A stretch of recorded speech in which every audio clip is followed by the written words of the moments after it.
And we're live. What's going on, everybody? Welcome to the Sheepky Sheared podcast. Here we talk about people, politics, and popular culture. I'm your host, Austin Creed. Ladies and gentlemen, welcome to the show. So, I'm going to be totally honest with you. Today, I had an entirely different show planned.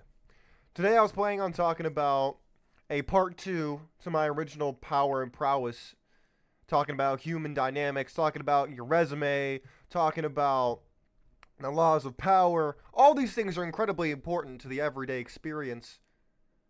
But then something happens to me today. Normally I do my show a little earlier in the day. My brother graduated from high school today, and I was at his graduation, and I gotta tell you something. Yeah, for those of you who've ever seen a high school graduation, or maybe you've only been in your own, the student president, the vice president, maybe the valedictorian, those people give speeches. And throughout these speeches, there was one girl who gave a speech, and she was talking about climate change, she was talking about minorities, and talking about social justice, and all these things. Now, not entirely unexpected, I know. That I expect these things, especially from impressionable 18-year-old kids. I understand that. But it was the look in her eyes, the tone with which the righteous tone with which she spoke. It dawned on me. Oh my God. It's just like the Red Guards of China. Now, I get it. Your hesitation probably is like, what's he talking about? That's ridiculous. How could you go from a high school speech to the Red Guards? Well, I'll tell you. And that's what the show's going to be about today. I challenge you, ladies and gentlemen, on the Sheep Get Sheared podcast to really look around you. I'm going to put forward today that the Red Guards are returning to this country, to the world.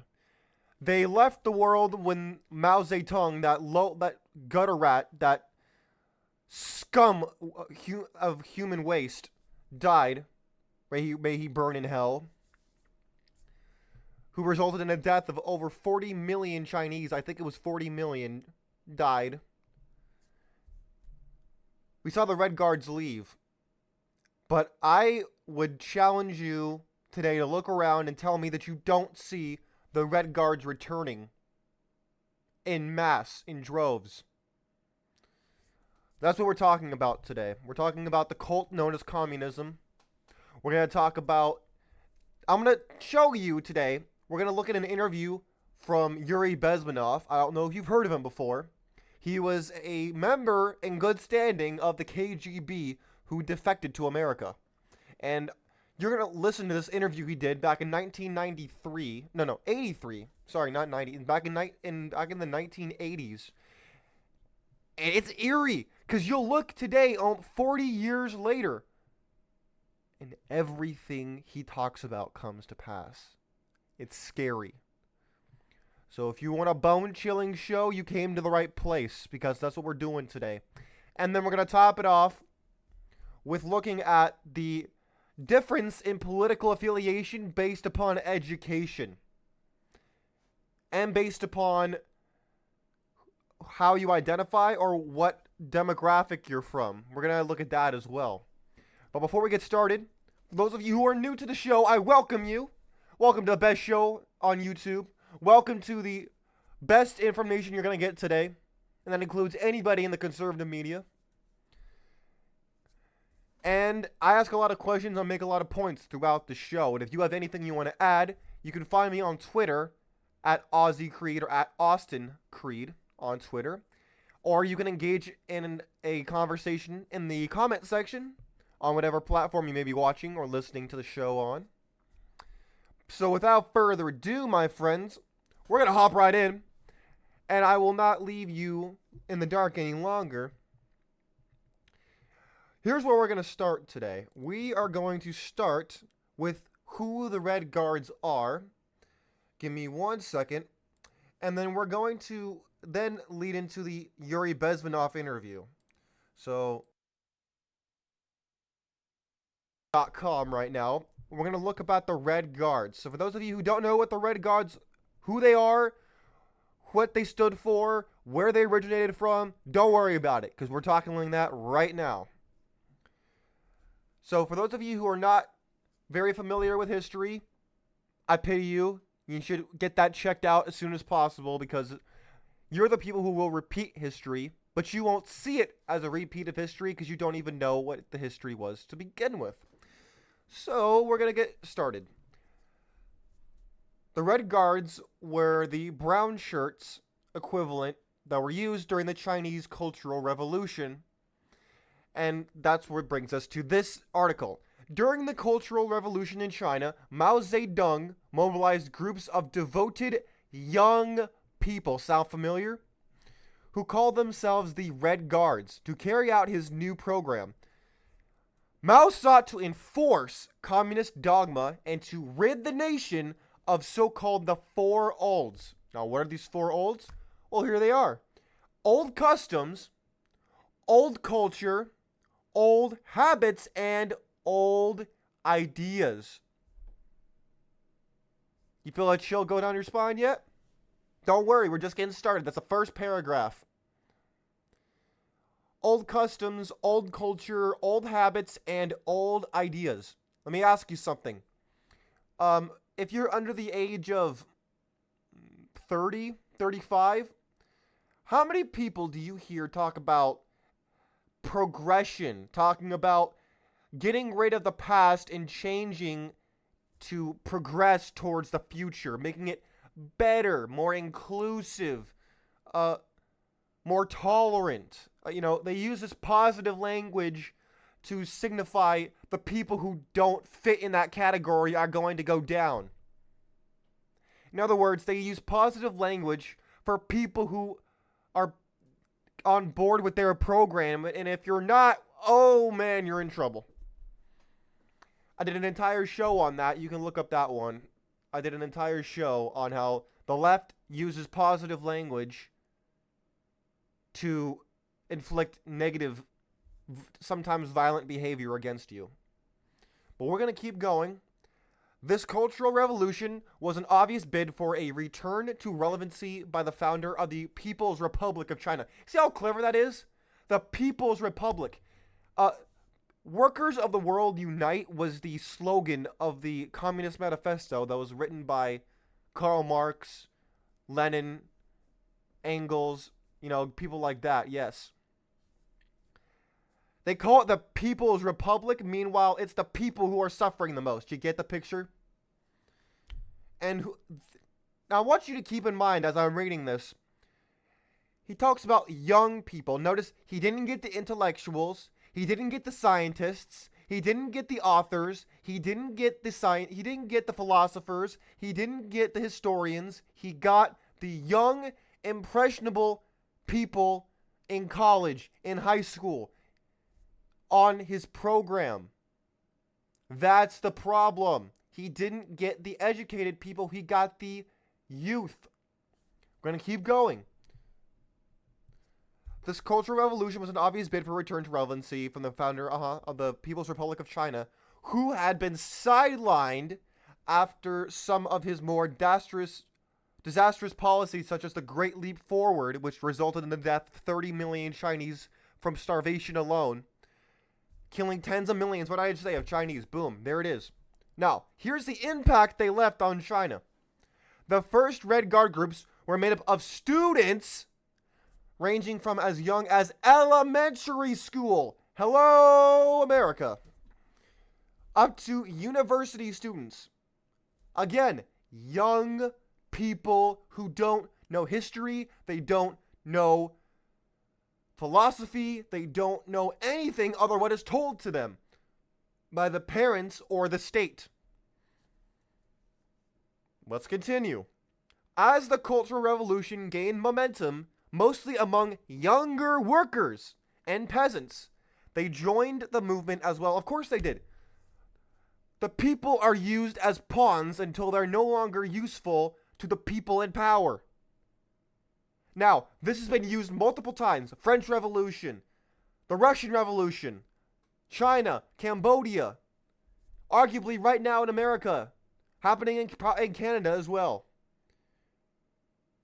This is nothing new, and yet they think that it's going to somehow work. The utopians who don't believe in God because they believe in the divinity of the state are convinced that this can work if enough people sacrifice. Now, of course, they're not talking about them sacrificing, they're talking about you sacrificing. The people in power don't sacrifice anything but you. They'll sacrifice you on the altar of excellence, hoping to get what they want. They promise you everything while you don't live long enough to see it. Many were no doubt motivated by a sincere commitment to the doctrine espoused by Mao. Although many speculate that it was a rise in violence and contempt for the status quo that motivated their cause. Notice they try to downplay the fact that they had a sincere commitment to the doctrine. That's exactly what I heard today when I was listening to these speeches at my brother's graduation. They fundamentally believe what they're saying is true. They believe in climate change. They believe in gay marriage. They believe in the suffering of the minority. They believe in the patriarchy. They believe in white supremacy. They believe in all these things firmly. I don't think they actually... I believe that they are consumed by it. They are so convinced they're right that they're flabbergasted when you think they're wrong. Now, I am used to people telling me I'm wrong. I'm a conservative. It kind of comes with the territory. People tell me I'm wrong all the time.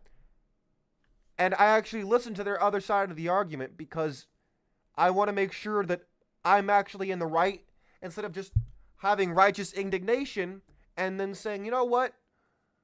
Oh yeah, I'm right because I'm right. I just know it. That's not actual proof. That's just being stupid. That's called being stupid. Again, I want to point this out again. That he used young people from elementary school age up to university. He did not get the professors. He did not get the historians. He did not get the educated people. He didn't get that. He got the impressionable, young, ignorant masses on his team. That is who he tailored his message to. That is who he came after. And that is who sided with him the most. That is what I am worried about. And that is what I'm seeing in this country. And they've upped the ante this time. Instead of just using the young people, they use the youth to when they get to become teachers. And then the teachers teach the youth what they believe to be true, and that's why we're seeing the teachers, the professors, the people in education, the education systems today are very communistic and socialist in their ideology, and that's why the students are no different. Now, my friends, here's what we're going to do now. I'm going to play you a clip from Yuri Bezmenov, member in good standing of the KGB until he defected to America. And we're going to dissect this a little bit at a time. I'm going to let this play in little increments because I really want you to listen to what this man says. It's chilling. And I'll make my commentary as time goes on. Yep, no, sorry. It was 1985 this interview took place. Now, get ready, because this is going to shock you. I'm going to turn off my volume for a second, and I'm going to let this play out, and then I will come back in a little bit to make commentary on what you just heard, all right? Ready? Let's get started. Here we go. Well, you spoke several times before about ideological subversion. That is a phrase that I'm afraid some Americans don't fully understand. When the Soviets use the phrase ideological subversion, what do they mean by it? Ideological subversion is the process which is legitimate, overt, and open. You can see it with your own eyes. All you have to do, all American mass media has to do, is to unplug their bananas from their ears, open up their eyes, and they can see it. There is no mystery. There is nothing to do with espionage. I know that espionage intelligence gathering looks more romantic. It sells more deodorants through the advertising, probably. That's why your Hollywood producers are so crazy about James Bond type of thrillers. But in reality, the main emphasis of the KGB is not in the area of intelligence at all. According to my opinion and opinion of many. Look, this guy may sound a little over your head at the beginning, but I'm going to challenge you to really listen to what he's saying because it gets extremely interesting and it gets very chilling right here in a second. He's first knocking the advertisers. Did you notice that? He talked about the advertisements and how they're trying to sell you stuff. Now that's capitalism and that's great. The problem is what happens next with public opinion, which is what Yuri Bezmenov is going to get into, because that was the whole point of what the KGB did. They tried to subvert everything from within. They realized that if they tried to attack it directly, it would have a backwards effect. There would be walls put up and they would immediately be pushed back. But if they got around and they came back, if they convinced America that it was in their best interest to be ignorant and stupid,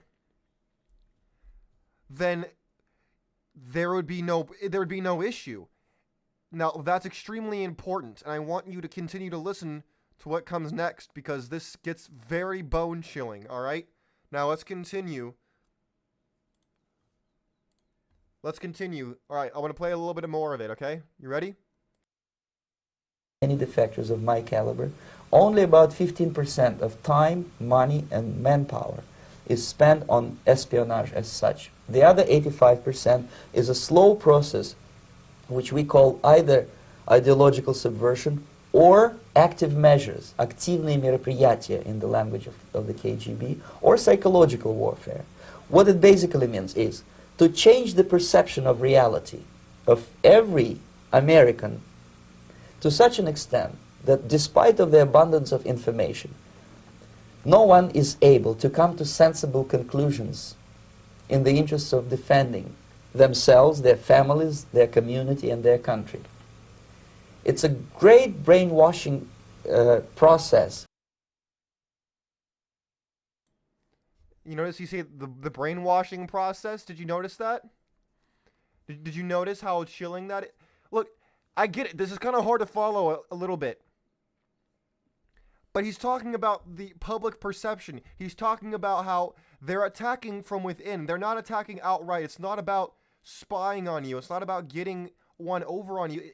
This is chilling. Now look, this is where it gets really good. This is where it gets good, alright? Now listen. This is when stuff gets extremely bone-chilling and eerie. Get ready for this. Here we go. Which goes very slow, and it's divided in 4 basic stages. The first one being demoralization. It takes from 15 to 20 years to demoralize a nation. Why that many years?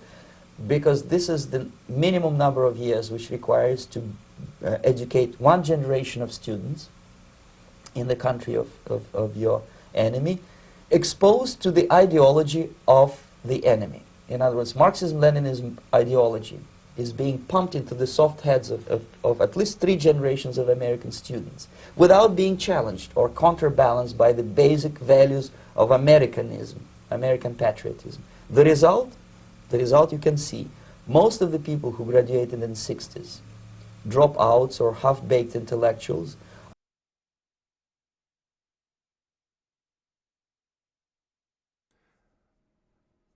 I mean, can anybody argue with what he just said? Can anybody argue with anything you just heard? The intellectuals, it's chilling. Frankly, you see how it goes around the logic, how it seems a little too on the nose. Look, I get it. When I talk about certain topics, or when other people in the conservative media talk about these topics, people don't want to accept it right off the rip because it doesn't fit with their version of reality. It doesn't fit with what they've been told. So they push it back. They don't listen to it. They don't like what they're hearing. They inherently say, no, this can't be true. But the youth, the young people, they eat it up because that's all they've ever known. They don't have that. And that's why he's talking about getting at the youth.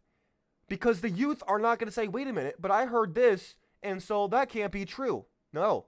They'll just say, okay. Well, I want to be nice. Well, I want to be accepting. I want people to be united. I want people to have I want things to be fair.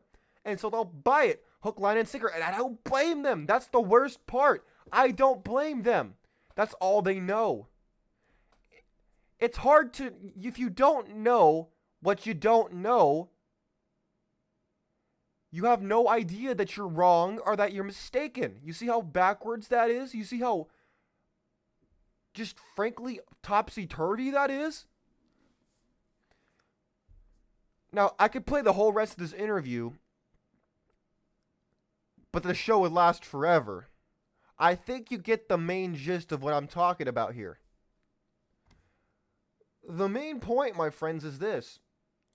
When it comes down to it, they want to attack the youth. They want to get at the young. They want you to get to the point where that's all you know.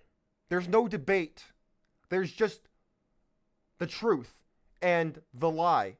The lie they've created. The truth they've manufactured. That is what you see. Now, we're going to get into the next part here, because he talks about the education system, and he talks about getting at the youth, getting at the young people, just the same way that Mao did. We're going to get into this. The deep dive into political affiliation. We're going to dive into, let me ask you the question before I dive into it too far. Who do you think is more likely to be Democrat, and who do you think is more likely to be Republican? For those of you who are watching on the screen, you can see the answers right now. But for those of you listening on audio, I want you to ask yourself, who do you think is more likely to be Democrat and who's more likely to be Republican? I'll read you the answers right now. And this is according to the Pew Research Center. This is what they say.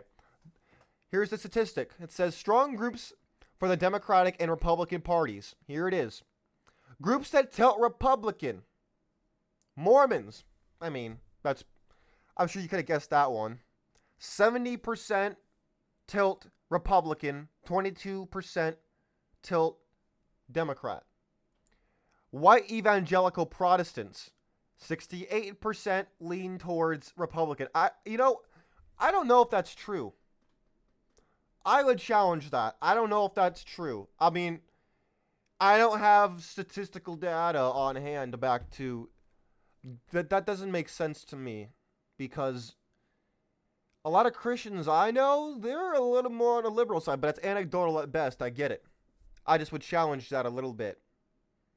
And you need to keep in mind this very simple fact of reality.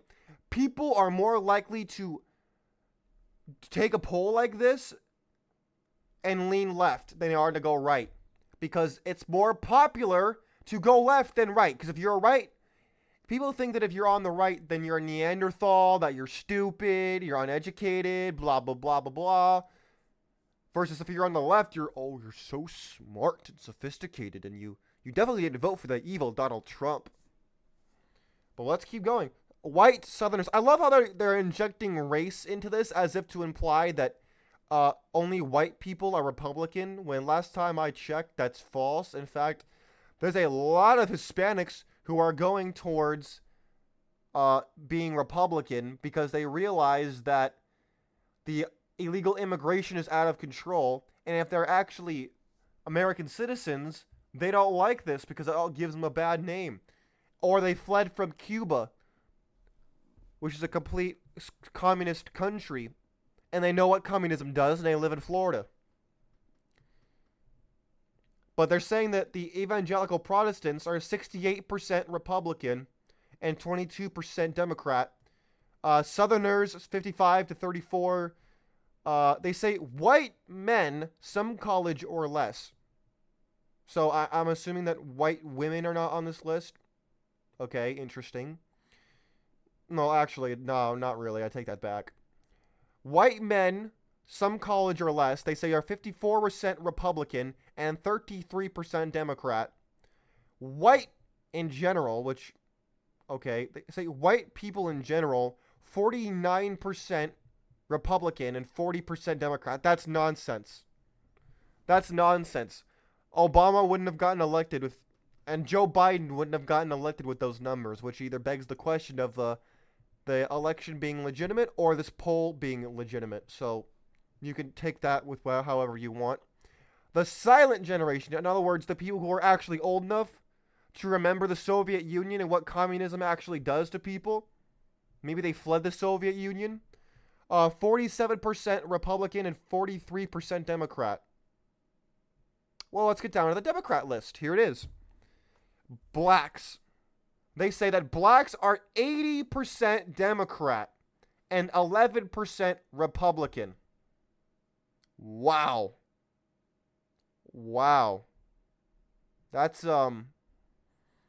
wow. Look, okay.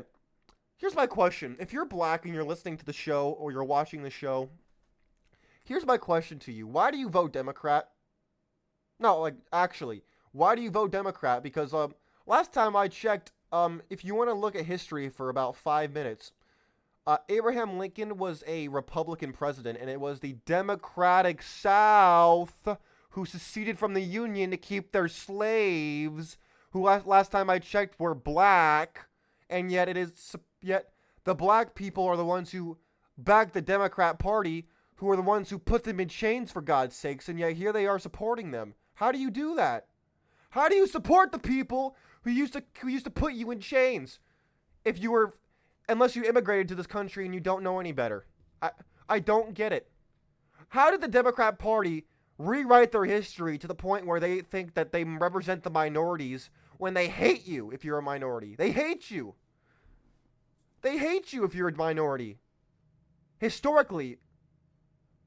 But this just reinforces the whole theme of what I've been saying of people don't read history.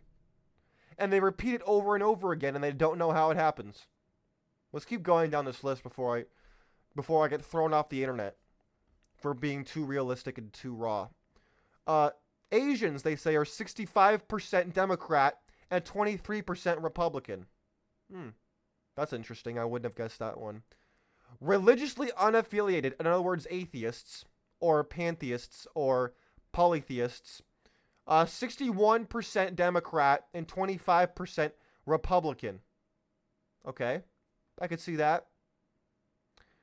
I love how we're not putting Muslims on this list. I find that very interesting too. Because I can guarantee you Muslims would be very pro-conservative. They have Christians and Jews on this list, but they don't have Muslims. I wonder why that is. Postgraduate women. In other words, women, the educated women out there, as they like to call them, the boss babe people out there. 64% Democrat, 29% Republican. Now you know why the feminists are all lefties. This is why. There's your proof right there. Oh no. And this is another problem. Why is it that when people think Jew, they think left-winger? How did we get to this point? Why is it that we Jews are so... Okay, if you're all... To my fellow Jews listening to this show, I gotta know something right now. Why do you vote for the people who support Palestine more than they support Israel? And yet, you think they say that they're anti-Zionist, they're not anti-Semitic, and yet Martin Luther King Jr. said that there is no such thing as anti-Zionism, it's anti-Semitism. But don't tell that to the liberal Jew. And before you want to say that I must be a white supremacist who's anti-Semitic, I'm a Jew. So don't lecture me on anti-Semitism, you rat bum. I don't believe this next one about Hispanics, though. I don't believe this. 56% Democrat and 56% Democrat and 26% Republican. I don't believe that for a second. Have you been to Florida? I don't believe that. If we're talking about the illegal aliens, then I believe that. If we're talking about actual American citizens who are Hispanic, I 100% disagree with that. But that's why we don't have voter ID law in the country. You get it, right? Millennials. Oh, no. Millennials and or Gen Z. 51% Democrat and only 35% Republican. So, in other words, the Christians, the Mormons, and the whites and the old people are Republican, they're saying. The blacks, the Asians, the educated, the Jews, the Hispanics, and the young people are Democrats. Well, hello, what do you want to say about that? What do you want to say about that? Because, personally, I find it despicable. I don't get it. A lot of these things I don't get. I understand if you're new to the country, you're an illegal alien who snuck over the border, and you want to vote yourself a raise. I get that, okay? Or if you're someone on welfare of any race, and you're living off the government cheese and the government milk and honey, of course you're going to vote yourself a raise, and you're going to vote for a Democrat who's going to give you something for nothing. I get that, because you're a bum. But for those of you who actually make a living, there's an old joke I used to hear when I was a little bit younger that, what do you call a Democrat with 2 kids? A Republican. But, you see, this furthers the stereotype that, oh, if you're white and you're a Republican, then you must be a white supremacist. Well, according to this list, you could also say that if you're a minority and you're a Democrat, then you hate white people and Republicans. Which I wouldn't go that far, because I don't know you. For all I know, you don't. I mean, I know there are people who do hate white people and Republicans. I also find it interesting that last time I checked, people said that the Middle East was considered, if you were of Middle Eastern descent, you were considered Caucasian, and yet they specifically make a difference between whites and Jews. But at other times, they lump them together. I find that very interesting as well. I'm Jewish, and I'm not a Democrat. I mean, so I don't know what they're talking about there, but look, my friends, I gotta wrap this up by saying one thing, okay? History is on the verge of repeating itself. People are saying that change is good for the sake of change. We need to progress forward. We need to leave the past in the past. We need to just move forward. Well, Mao said the same thing with his great leap forward, this promise of progression, as if the promise is also linked to prosperity, which historically it is not. All you have to do is look at the killing fields of Cambodia. You look at the remnants of the Great Leap Forward by Mao. You look at the USSR and the graveyards there. You look at the Nazis and what they did. Yes, they were National Socialists, and when I say national, it doesn't mean nationalist. It means they nationalized everything, or centralized it to the government, except for the couple powerful companies that Hitler knew he couldn't just take over, and that would be in his best interest to not do it. So don't try to tell me that part of it. I know history. Well, my friends, I want you to really think about where this country is going and how the youth are being brainwashed, and before you know it, we could be having a China-like revolution in this country, and I hope that day never comes, because guess what? If it does, we're all done. And everything that Yuri Bezmenov warned about, excuse me, with what the KGB was trying to do, it's already come to pass. I challenge you to finish that interview out. I might return to it at a later time, but I would encourage you to look at that after you finish with the show today, because it's extremely chilling and something that you will think about for the rest of your day, if not for the rest of the week or your life. But until next time, my friends, that's the end of the show. I want to thank everybody for being here, and like I said, if you want to get in touch with me, you want to talk about anything, have criticisms, whatever, find me on Twitter at Austin Creed or at Aussie Creed. And if you go to the URL that's in the bio of my Twitter page, there's a link to the main website for the channel, for the Sheep Get Cheered podcast, and there's a donate button that goes to the Patreon. So if you want to donate over there, I would really appreciate your support for the show, because it's gonna keep growing. We are only starting. We are barely starting out. We're gonna get huge, and we're only gonna get bigger, my friends. But until next time, God bless you, God bless your family, and God bless this beautiful country called the United States of America. We are out of here. Peace.